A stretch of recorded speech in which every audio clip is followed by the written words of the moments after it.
안녕하세요, 로미입니다. 이번 시간에는 화장품 성분 분석 어플인 화해를 볼 때 주의해야 할 점에 대해서 알려드리고자 합니다. 여러분 화해 어플 많이 사용하시죠? 다운로드 수가 100만이 넘었더라고요.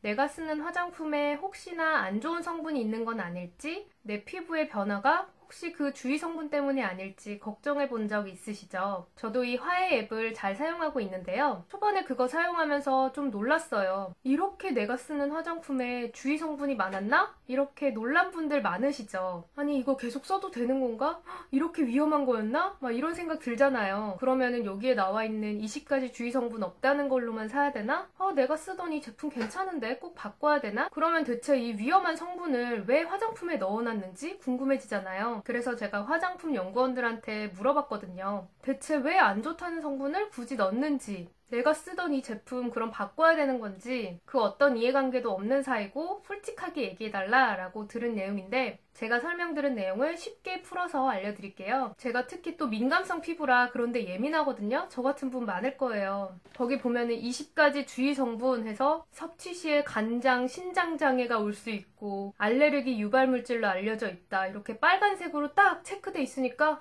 되게 걱정되죠. 게다가 많은 화장품들에 쓰이는 향료에 대한 설명을 보면 두통, 현기증, 발진을 유발한다 막 이렇게 돼 있죠.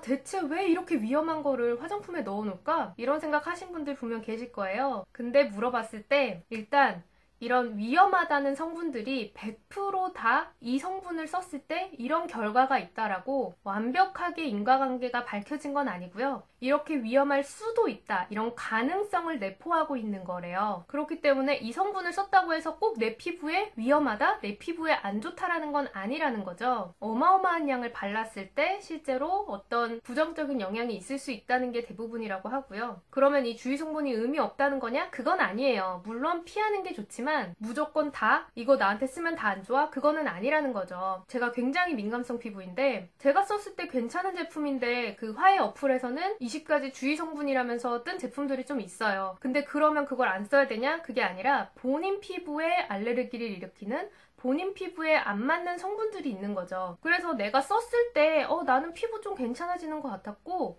별다른 문제점 없었어 라면 굳이 그거를 보고 이거 안 써야겠다 라고 할 필요까지는 없다라고 생각하시면 될 것 같고, 아니야 이렇게 쓰다가 보면 조금씩 영향이 있어서 내 피부가 안 좋아지지 않을까? 이렇게 정 불안하다면 바꿔야겠지만 이 주위 성분들이 필요악의 기능이 또 있대요. 무슨 말이냐면 얘네들이 하는 긍정적인 영향이 있으니까 이 화장품에 들어간 걸 거 아니겠어요? 화장품 기획하고 개발하는 사람들이 그걸 모르고 넣은 게 아닐 거잖아요. 대체 그러면 얘네들 왜 넣은 거야? 라고 물어봤죠. 특히 주름 개선이라든지 기능성 성분들이 많이 들어있는 애들이 꼭 이런 게 좀 들어있더라고요. 그러면 그렇게 피부가 좋아진다는 성분들이 그럼 주위 성분이랑 관련이 있나 해서 물어봤더니 거기에 있는 그 주위 성분들을 썼다고 해서 피부가 좋아진다는 건 아니라 하더라도 그 주요한 성분들의 배합을 더 잘 이루어지게 도와준다는 거죠. 그게 무슨 소리냐면 예를 들어서 우리가 식사를 할 때 삼겹살도 먹고 샐러드도 먹고 이렇게 골고루 이제 따로따로 먹잖아요. 근데 화장품 같은 경우에는 이거 바르고 저거 바르고 코스 요리로 먹기에는 너무 번거롭죠. 그래서 우리는 보통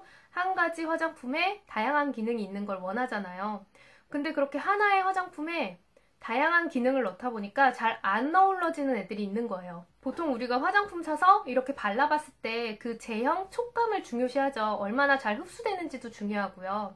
그런데 그렇게 잘 흡수가 되는 데에 방해가 되는, 잘 안 어우러지는 애들이 있다는 거죠. 예를 들어서 삼겹살이랑 샐러드랑 같이 먹을 때 샐러드에 막 마요네즈도 있고 소스가 발라져 있고 삼겹살에는 마늘도 있고 이런데 그거를 막 그냥 버무려가지고 비빔밥으로 만들어 놓으면 되게 맛없어 보일 수 있잖아요. 막 삼겹살 기름도 있는데 마요네즈도 있지, 빨간색도 있지, 샐러드에 막 고추장 묻어있고 그러면 하나도 맛이 없어 보이겠죠. 그러면은 이렇게 식욕도 뚝 떨어질 테고 식감도 훨씬 떨어지겠죠. 그래서 대신에 얘네들을 잘 어우러지게끔, 한 번에 먹기 편하게끔 어떤 건 상추쌈을 싸고 어떤 건 무쌈을 싸고 어떤 건 월남쌈처럼 싸놓고 이런 거라고 생각하시면 돼요. 그렇게 쌈으로 만들어 놓으면 한 끼 식사에 쌈만 쏙쏙쏙 먹으면 훨씬 편하게 먹을 수 있잖아요. 그것처럼 화장품의 성분들도 잘 어우러지는 애들이 있고 얘네들을 훨씬 흡수가 잘 되게 도와주는 애들이 있고 최상의 조합을 만들어낸다는 거죠. 그런 어떤 긍정적인 영향이 있다 보니까 그런 성분들을 쓰는 거고, 그리고 또 하나는 향료 같은 경우에는 자연주의 화장품이라는 컨셉이라든지 민감성을 위한 컨셉이다, 이런 경우에는 향을 다 빼놓는 게 좋지만 또 향을 좋아하는 고객층들도 있기 때문에 바르다 보면 그 향에 또 익숙해지고 그 향을 찾게 되고 이런 영향이 있어서 향료에 긍정적인 측면이 있다 보니까 계속 쓰게 된다라고 얘기를 하더라고요. 마치 우리가 삼겹살을 먹으러 가면 그 삼겹살 냄새가 장난이 아니죠. 그런 그 냄새들을 맡으면 식욕이 훨씬 좋아지잖아요. 그 맛있는 냄새를 맡으면서 아, 정말 맛있게 식사를 할 수 있겠구나 라고 생각을 하지만 반면에 그 냄새 때문에 옷에 고기 냄새 다 배죠. 그 단점이 있는 거랑 똑같은 거예요. 고기를 구웠는데 만약에 고기에 그런 노릇노릇한 냄새가 하나도 안 난다면 오히려 그런 먹는 즐거움이 떨어질 수 있겠죠. 그거랑 똑같은 거죠. 화장품만의 개성을 살려주는 게 그 용기 디자인이나 촉감이나 향 등의 영향이 있다 보니까 계속 쓰게 된다고 하더라고요. 그래서 결론적으로는 20가지 주의 성분, 물론 그렇게 마음이 편한 성분들은 아니긴 하지만 적어도 내가 써봤을 때 그렇게 큰 영향이 없었다면 이 화장품의 어떤 흡수를 도와주고 이 화장품의 좋은 성분들의 배합을 도와주는 성분으로 들어간 거니까 뭐 필요악의 기능이 있구나 라고 생각하고, 찜찜하다면 그냥 좀 더 자연주의인, 좀 더 민감성 피부를 위해 조금 더 주의 성분이 없는 상품으로 고르는 게 나을 테고요. 실제로 저희 엄마가 쓰시는 제품이나 좀 나이대가 있으신 분들, 그런 기능성 제품들에는 그 화해 어플로 봤을 때 좀 주의 성분이 많더라고요. 근데 그것 때문에 막 엄마 이거 쓰지 마, 이거 안 좋은 성분 있대, 이렇게까지 할 필요는 없다는 거죠. 우리가 다양한 정보들을 접하면서 괜히 불안한 것들이 굉장히 많아졌잖아요. 물론 정보가 오픈되어서 굉장히 좋기는 한데 사실 이거에 대해서 깊이 있게 알기는 힘들죠. 저도 깊이 있게 알지는 못해요.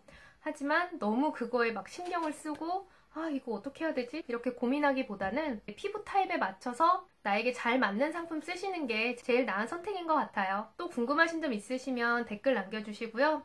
다음에 또 더 좋은 정보로 찾아뵙겠습니다. 시청해주셔서 감사합니다.